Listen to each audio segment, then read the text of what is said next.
Logic समझाइए, कर हर कोई रहा है, चर्चा सिर्फ कांग्रेस के राज्यों की क्यों हो रही है करण वर्मा?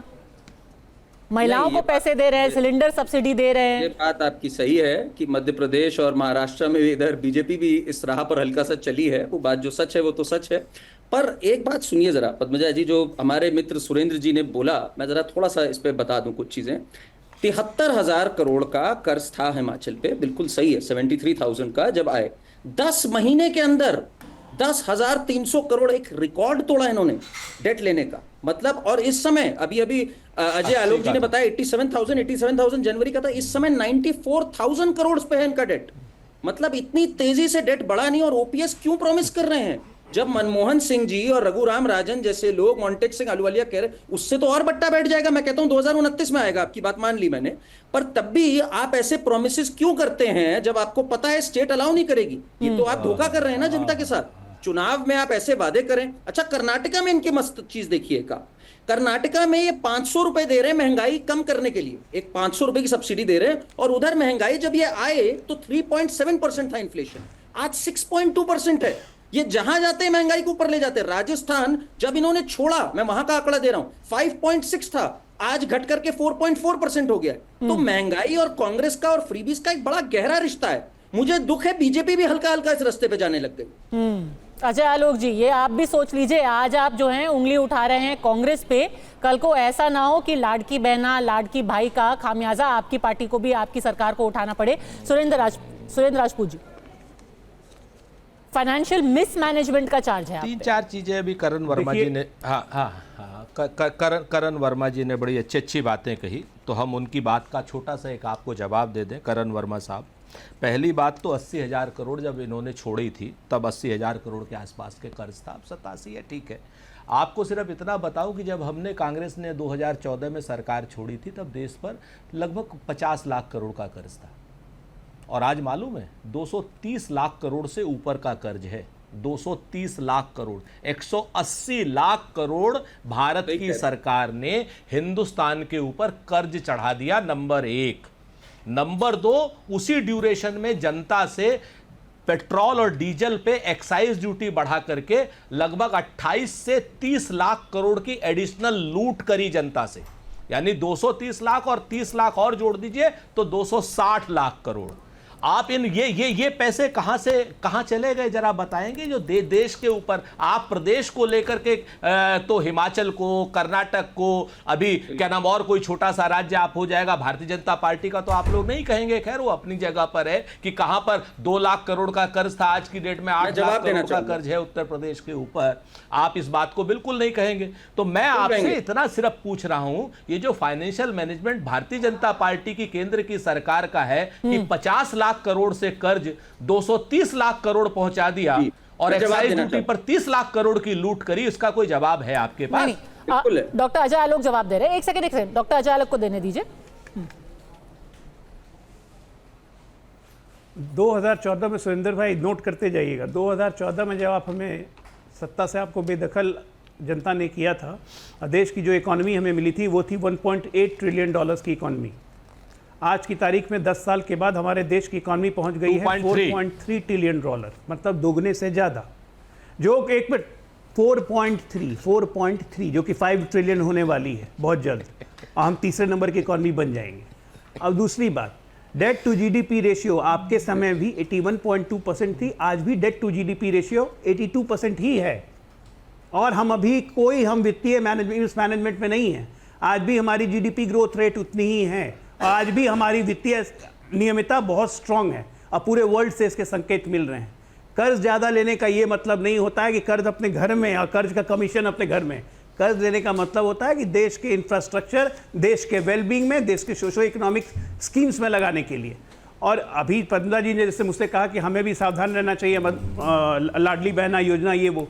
देखिए पद्मजा जी, ये बात सही है कि हम एक वेलबींग स्टेट हैं, वेलफेयर ऑफ द पीपल किसी भी सरकार का पहला मायना होता है, लेकिन साथ के साथ उस वेलफेयर में वेलफेयर की इतनी सीमा होनी चाहिए कि वित्तीय अनियमितता कहाँ होती है इसका ध्यान रखना बहुत ज़रूरी है।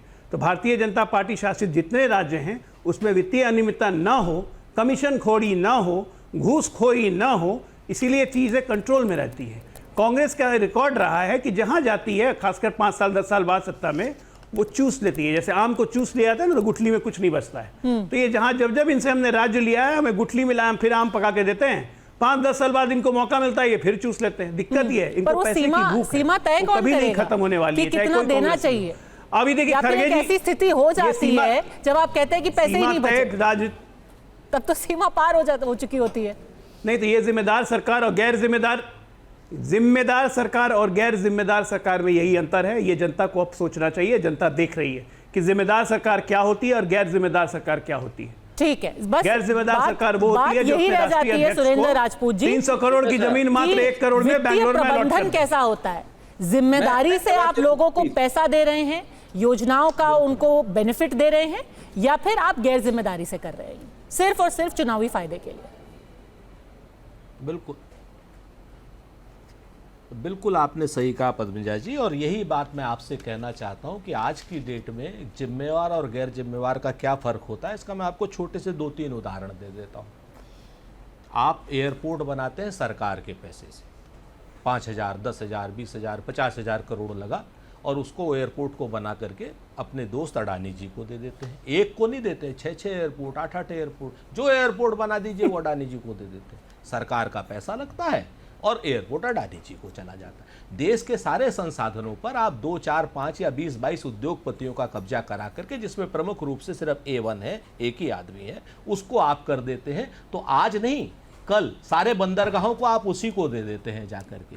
और वित्तीय प्रबंधन की मैं बात बताऊं कि हम $140 का क्रूड ऑयल खरीद करके जनता को 70 रुपए में पेट्रोल देते हैं और 55 रुपए में डीजल देते हैं, और ये लोग $17 का क्रूड ऑयल पर बैरल खरीद करके जनता को 100 रुपए का पेट्रोल देते हैं और 90 रुपए से ज्यादा का डीजल देते हैं। ये वित्तीय कुप्रबंधन है आज की डेट में, क्योंकि सरकार वेलफेयर ऑयल पूल बॉन्ड में कितना कर्जा छोड़ के गए थे?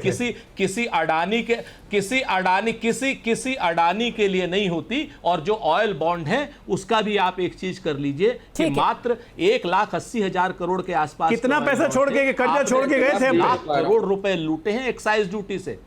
मैंने बताया ना आपसे, 1 लाख आपको बताऊं मैं, जो ऑयल बॉन्ड का पैसा था, तो आपने अंतरराष्ट्रीय बाजार से कितना कर्ज भारत पे छोड़ के गए थे, जरा वो भी बताइए ना। वित्तीय मैनेजमेंट मैंने, अरे 50 लाख करोड़ का अपने वित्तीय प्रबंधन का मॉडल कह रहा है कि सबसे बेहतर है, जो उल्टा सीधा बोल रहे हो वित्तीय मैनेजमेंट के पोते, इस चीज को जान लो। 230 लाख करोड़ कर दिए हो। मैं जवाब दे सकता हूं पद्मजा जी? आखिरी 1 मिनट, करण वर्मा। वित्तीय मैनेजमेंट के पोते। देखिए, एक बात अजय आलोक जी ने कही, डेट टू जीडीपी बात करोगे तो सुनोगे नहीं। एक सेकंड मैं बोल सकता हूं पद्मजा जी? पोते आ गए, जब तर्क नहीं है तो बेटे पोते आ गए, ये आपका स्तर दिखाता है। क्या बात है ये? स्तर बात करते हो बेटे पोते, बताया ना कर्ज 50 लाख और जीडीपी का जो रेशियो है करोड़ रुपए का। पद्मजा जी कैसे एक बात करूं भाई मैं? ठीक है, बोलिए। हाँ, मैं कह रहा था डेट टू जीडीपी रेशियो की जो बात अजय आलोक जी ने कही, वो सबसे बड़ा तर्क है इसके अंदर। और मैं जरा आपका ध्यान लाना चाहूंगा, आज की तारीख में डेट टू जीडीपी रेशियो एक स्टेट के लिए 50% से ऊपर क्रॉस करना एक खतरे की घंटी है। ये सारे फाइनेंशियल सर्विस का मानना है। हिमाचल प्रदेश आज उसमें 40 के दर पे है, अभी भी बचा हुआ है थोड़ा सा। 5th लार्जेस्ट है ये, 5th सबसे बड़ा डेट हिमाचल पे है, डेट टू जीडीपी। आपने जो मध्य प्रदेश और उत्तर प्रदेश का कहा, वो 30 और 31% है।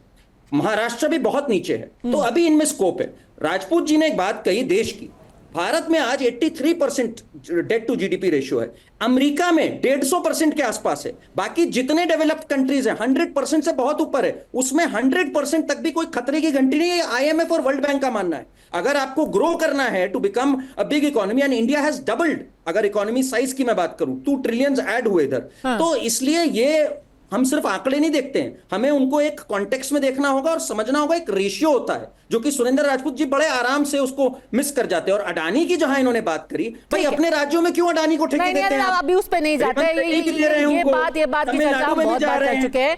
चुनावी खर्चा तो ठीक है, पर चुनाव के बाद जो वित्तीय हालत किसी भी राज्य की हो जाती है, उसकी चिंता कौन करेगा? यही सबसे बड़ा सवाल आज पूरे देश के सामने है। हिमाचल एक उदाहरण बनकर के सबके सामने खड़ा हुआ है।